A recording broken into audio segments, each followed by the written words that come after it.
तो क्लास, चलिए कुछ ऐसे मॉलिक्यूल्स की ज्योमेट्री को देखते हैं जहां पर सेंट्रल जो हमारा एटम है उस पर कोई भी लोन पेयर इलेक्ट्रॉन्स नहीं है। तो यहाँ पर हमने एक टेबल ली है जहाँ पर सबसे पहले हम देखेंगे कि नंबर ऑफ इलेक्ट्रॉन पेयर्स कितने हैं। इलेक्ट्रॉन पेयर्स, ना कि लोन पेयर्स। उसके बाद हम देखेंगे अरेंजमेंट ऑफ इलेक्ट्रॉन पेयर्स। उसके बाद मॉलिक्यूलर ज्योमेट्री क्या है, और देन उसके हम कुछ एग्जांपल्स देखेंगे। तो यहाँ पर सबसे पहले जो हमने लिया है वहाँ पर नंबर ऑफ इलेक्ट्रॉन पेयर्स 2 हैं। और अगर ऐसा होता है तो जो सेंट्रल एटम है ए, इसके दोनों साइड जो इलेक्ट्रॉन पेयर्स हैं उनका अरेंजमेंट आप देख सकते हैं कि वो लीनियर है, और उनके बीच का जो एंगल है वो 180 डिग्री है। तो मॉलिक्यूलर ज्योमेट्री भी आप देख सकते हैं कि एक सेंट्रल एटम है ए और उसके दोनों साइड दो एटम्स लगे हुए हैं बी और बी, और इसीलिए जो ज्योमेट्री है मॉलिक्यूलर वो लीनियर है।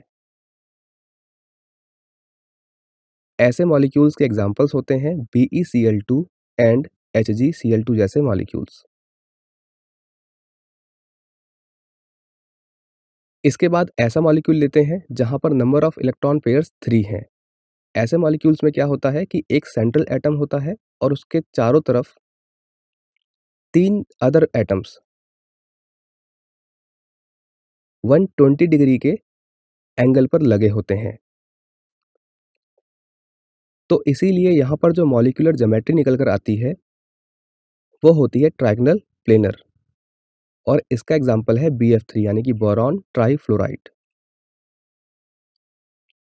इसके बाद हमने एक ऐसा मॉलिक्यूल लिया है जिसमें नंबर ऑफ इलेक्ट्रॉन पेयर्स 4 हैं,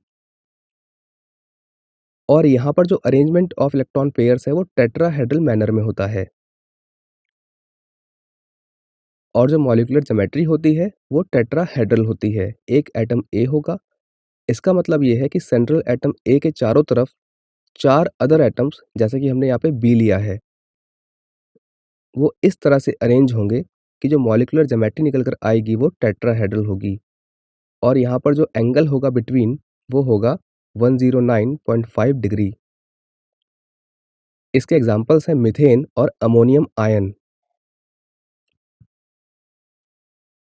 इसके बाद ऐसा मॉलिक्यूल है जहां पर नंबर ऑफ इलेक्ट्रॉन पेयर्स 5 होंगे, और जो उनका अरेंजमेंट होगा वो कुछ इस प्रकार से होगा कि अगर हम वहाँ पे शेप देखें, और जो उनका अरेंजमेंट होगा वो ट्रायगोनल बाईपिरामिडल फॉर्म में होगा।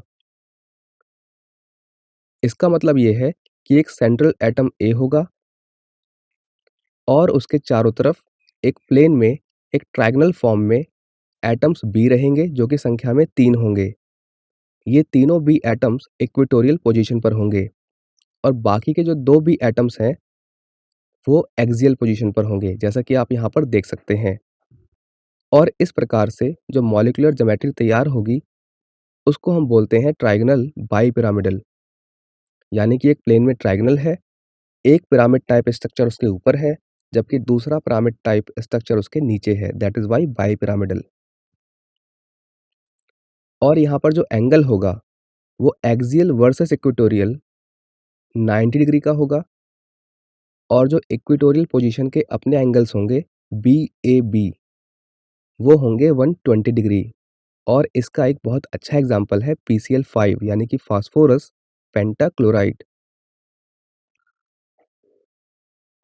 चलिए अब बात करते हैं एक ऐसे मॉलिक्यूल की जहां पर जो नंबर ऑफ इलेक्ट्रॉन पेयर्स है वो 6 हैं। इस तरह के मॉलिक्यूल्स में जो इलेक्ट्रॉन पेयर्स होते हैं वो ऑक्टाहेड्रल मैनर में अरेंज होते हैं। इसका मतलब ये है कि एक सेंट्रल एटम ए के अराउंड 6 बी एटम्स ऐसे होंगे जो इस तरह से अरेंज होंगे कि उससे हमें जो मॉलिक्यूलर ज्योमेट्री मिलेगी वो ऑक्टाहेड्रल होगी, जैसा कि आप यहाँ पे देख सकते हैं।